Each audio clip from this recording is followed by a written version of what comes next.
Road rage! Yay!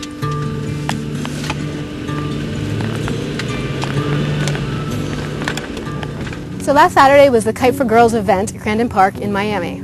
I was supposed to meet the Pachecos at 7:30 at Crandon Park, and they were going to help me set up the tent and man the booth all day long. Leslie and Tom are Colin's parents. Colin is 10 years old. He's an aspiring cutter-to-be from Delray, and this was going to be his competitive debut. When we started to set up the tent, we ran into a couple of problems. It basically broke in Tom's hands, so we moved the bad part around to the back and propped it up on the table until we could find some duct tape to tape it together. So the wind that day was offshore and pretty light. At about 11 o'clock, Neil started calling for volunteers to go out and test the water. Will Caldwell from Fort Lauderdale, one of our local team riders, was the first one to volunteer. He pumped up a 16-meter kite and took my 133 float out there and went downwind.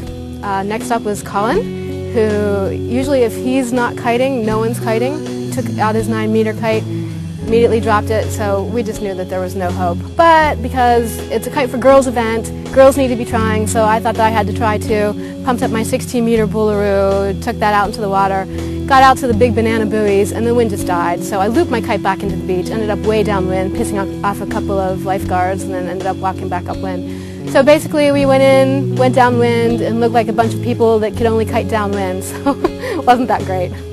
So what do you do at a kite contest when there's no wind? Well, you can set up a tightrope and try to walk across it. Kent Marinkovic was actually pretty good at it. Bryson, Colin's little brother, gave it a go. Will Caldwell's sister showed off some nice ballet moves.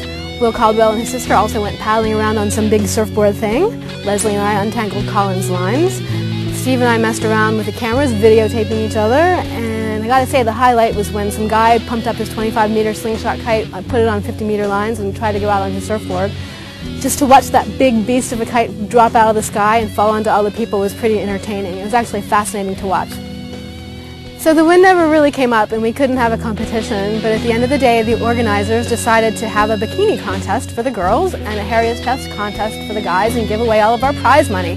But we weren't really into that, which disappointed the guys. So whenever Kent from Cabrino won an Eclipse kite in the raffle, he decided to raffle it off to the winner of his own private bikini dancing contest.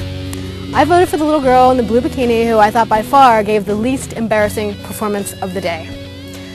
And that was really it. Next year hopefully there'll be some wind and we'll have a competition.